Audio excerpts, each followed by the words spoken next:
안녕하세요 여러분. 오늘은 제가 택배 상자 옆에서 비디오를 켰습니다.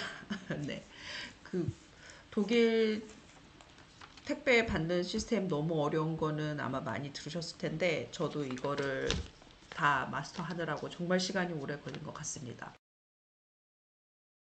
네, 저희는 이사 올 때 우선 포장이사 배 해운으로 많이 받았고, 이 우체국 택배 DHL이죠. 이용해서는 한 두 달에 한 번 정도 한국에서 받아요. 저는 필요한 게 없는데 우리 꼬맹이들이 정말 필요하다고 자꾸 졸라가지고 한국에서 좀 자주 보내주고 계십니다. DHL 시스템이 빠르기는 하거든요. 한국에서 보내시면 일주일 안에는 오거든요. 근데 이제 받는데 문제가 생겨요. 그래서 여러분이 만약에 DHL을 이용하시고자 하신다면 우선 두 가지 시작하시고 하시는 게 좋습니다. 첫 번째는 DHL 어플을 꼭 까세요. 어플을 꼭 깔아서 연동을 시키시고, 두 번째는 전화번호를 받으시면 왓츠앱에 DHL하고 꼭 연동을 시키세요. 이거 두 가지가 있으셔야 편하시고, 그리고 세 번째 PC에서까지 설치를 하셔서, 가장 많이 쓰는 거는 PC가 제일 편해요. 왜냐면 번역이 되기 때문에 영어 번역도 편하고요. 어플은 번역이 잘 안 됩니다. 그렇지만 패키지샵에서 받거나 아니면 어쨌든 정보를 확인하는데 꼭 필요하고요. 또 가끔 필요한 때는 왓츠앱으로도 연락이 옵니다. 그래서 이거 세 가지는 꼭 설치를 하시고 시작하시는 게 좋습니다. 우선 DHL은 그 세 개가 다 설치가 돼 있다고 하면은 한국에서 보내시면 거기에 와요. 이메일로도 오고, 그리고 웹사이트에 들어가서도 내 정보에 떠요. 문제는 자기들 맘대로 온다는 거죠. 시간도 맘대로 정하고, 그리고 여기는 받아주는 시스템이 한국처럼 그렇게 흔하지 않고, 또 문 앞에 놓으면 없어지는 거기 때문에 무조건 자기가 받는 게 좋습니다. 그래서 그냥 마음대로 시간을 정해서 와요. 예를 들어 나는 뭐 내일 11시부터 5시 사이에 갈 거야. 그럼 11시부터 5시까지 집에서 꼼짝없이 기다리는 거는 너무 싫잖아요. 그래서 저는 받으면 제가 받을 수 있는 시간으로 옮깁니다. 우선 예를 들어 금요일 같은 경우는 제가 자유롭거든요. 금요일 날은 집에서 그래도 기다릴 수 있어요. 그래서 오늘 같은 경우도 제가 수요일 날 온다는 거를 다 금요일로 옮겼어요. 오늘 박스 5개를 받았는데 다 옮기고 그 시간에 기다리고 있으면 그날 오긴 옵니다. 근데 오늘도 뭐 10시쯤에 전화해서 10시 반쯤에 간다고 얘기하더라고요. 그래서 받았습니다. 그래서 이렇게 하는 방법을 제일 추천드립니다. 그래서 우선 시간 정하시고요. 아니면 다른 방법도 있어요. 예를 들어 뭐 문 앞에 놓고 가라고 하실 수도 있고, 그리고 뭐 이웃한테 맡긴다고 하실 수도 있고, 그렇게 할 수 있고, 뭐 다른 사람을 받을 수 있다고 하실 수도 있고, 그다음에 서명 없이 받는다는 것도 나와요. 그런데 문제는 저처럼 이번에는 조금 운이 안 좋았던 것 같아요. 걸렸습니다.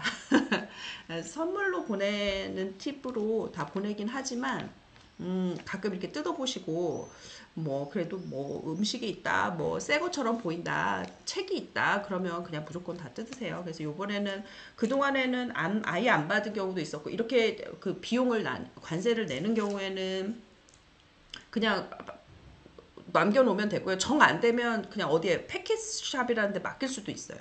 맡길 수도 있게 그렇게 조정을 하실 수 있는데, 이게 나오면은 그냥 무조건 실제로 받으시는 게 좋습니다. 그래서 오늘도 약간 실랑이를 했는데 내가 현금이 모자란다. 그러니까 그때 받을 수 있게 나중에 할 수 있게 해줘라 했더니 안 걸린 3개만 놓고 2개는 가져가겠다는 거예요. 그래서 방법이 없느냐 했더니 온라인에서 너가 그럼 언제 와? 내가 내고 나면 언제 와? 이렇게 말했더니 온라인에서 그걸 다시 해야 된다 하니까 이 친구도 잘 모르는 것 같기도 하고, 근데 마침 막 캐시를 탈탈탈 털어보니까 마침 됐어요.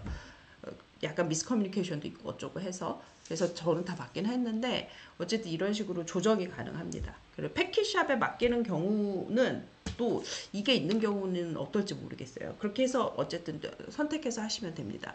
그래서 무조건 그걸 3개를 까셔서 이렇게 약간 조정을 하시는 게 좋아요. 그러니까 시그네처 없어도 된다, 이런 여러 가지 옵션을 가능합니다. 그래서 이렇게 조정을 하시는 걸 추천드리고요. 또 이제 패키지샵에 맡기는 경우, 그러니까 우리나라에는 우리나라도 있죠. 택배함에 맡기는 경우인데 저도 처음에 왔을 때 이것 때문에 너무 힘들었거든요. 좀 친절한 경우면 이 사람들이 집에 있는데 집에 있었는데 그냥 배달 안 하고 우편함에다만 넣고 가는 경우도 있어요. 그래서 이런 건 아닌데 이런 DHL에서 나온 쪽지를 넣어놓고 가요. 넣어놓고 가면 거기에 바코드가 있으면 그 바코드를 택배함에 가서 찍으면 됩니다. 찍으면 되는데 황당했던 경우가 뭐냐면 그 바코드를 찍는 게 없는 택배함이 있어요. 그냥 택배함만 있는 거예요. 그럼 방법은 뭐밖에 없냐면 그때는 어플에 들어가 있어요. 그래서 어플로 연결을 해서 여셔야 됩니다. 그러니까 어플이 꼭 필요해요. 그런데 얼마 전에 겪었던 제일 황당한 경우는 어쨌든 집에 있었는데 제가 못 받았나 봐요. 배를 한 번만 누르고 갔으니까. 근데 이 배달원이 DHL이었어요. 거기도.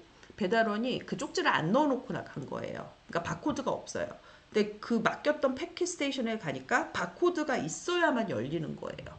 근데 저는 그 바코드가 없어요. 신청을 했더니 일주일 후에 온대요. 근데 그 패킷함에 일주일만 있거든요. 그 상품이. 그럼 그 상품이 만약에 돌아가면 또 그 업체에서 또 배송비 요구할 거란 말이에요. 굉장히 복잡해지죠. 그래서 찾고 찾아낸 방법이 그 고객센터에 들어갑니다. 고객센터에 들어가셔서 챗 시스템이 있어요. DHL 홈페이지에 고객센터에 챗 시스템이 있는데 그 채팅은 영어로는 안 되더라고요. 그래서 독일어로 PC에다가 그걸 켜놓고 제가 아직 독일어를 잘 못하니까 그걸 이렇게 번역기를 돌려가지고 영어로 대답을 했던 것 같아요. 저는. 그러니까 그 친구가 물어보면 영어로 대답했던가 아니면 정보기 때문에 영어를 넣을 필요가 없었던가 하니까 새로 번호를 줘요. 그거를 넣으니까 열리더라고요. 그러니까 굉장히 힘들어요. 받기가 굉장히 힘든데 그래서 아까 말씀드렸던 그 세 가지를 꼭 가지고 계시면 그래도 커뮤니케이션이 좀 낫습니다. 자, 정리할게요. DHL 국한이에요. DHL이 그래도 시스템이 좀 나아요. 나머지 뭐 UPS도 좋은 편이고 나머지 DBP인가?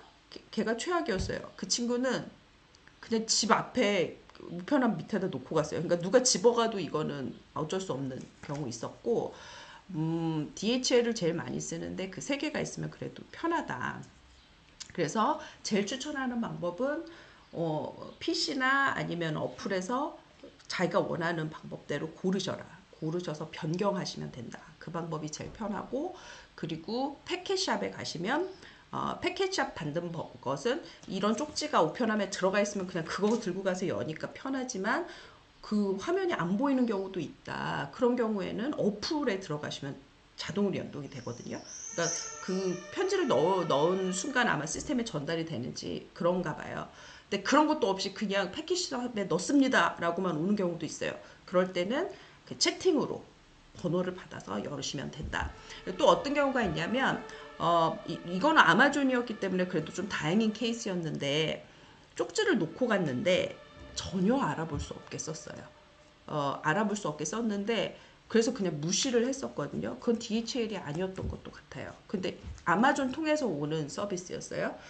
그래서 이걸 못 읽으니까 어쩔 수가 없다 그랬는데 그게 제 이웃한테 배달이 된 거였는데 그 이웃의 이름을 제가 못 알아보게 쓴 거죠.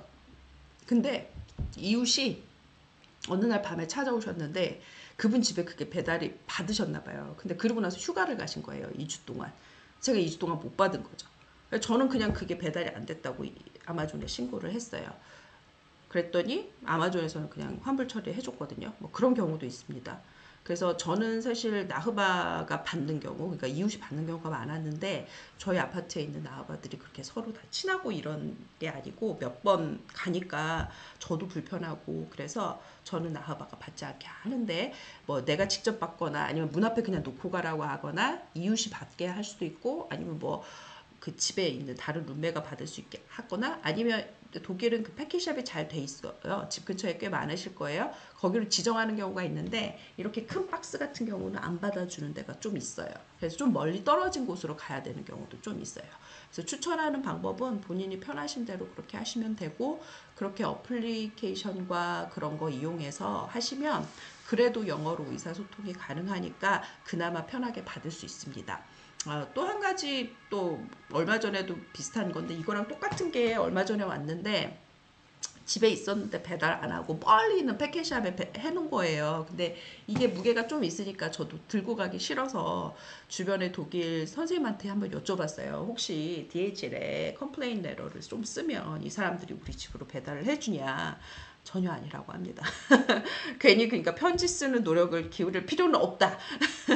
그렇기 때문에 그때는 그냥 찾으러 가시는 게 더 좋아요. 네, 찾으러 가실 수밖에 없습니다. 그래서 정말 좀 어려워요. 어떨 때는 굉장히 편하게 잘 오고 어떨 때는 엄청 불편하게 오는데 이거는 그냥 이걸 배달하는 직원에 따라서 달려 있습니다.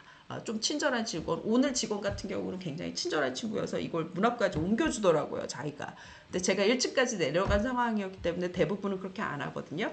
제가 조금 막 푸시해서 엘리베이터 앞까지만 옮겨주세요 이렇게 말한 경우가 있는데 이 친구는 친절하게도 그래도 저희 집 3층까지는 올려주고 갔거든요. 그러니까 그 상황마다 좀 달라요. 그래서 너무 스트레스 받지 마시고 웬만하면 아마존에서 배달하시는 거는 그래도 큰 문제가 없거든요. 배달이 많이 잘 되니까. 근데 DHL 사용할 때 그 세 가지 이용해서 패키지샵 가셔서도 너무 패닉하지 마시고 그 어플을 사용하시거나 아니면 그렇게 새로 번호를 받아서 여실 수 있다. 그 팁 알려드리면서 오늘 DHL에서 살아남기, 택배에서 살아남기 팁 이만 전해드릴게요. 네, 오늘 여기까지. Tschüss, bis bald.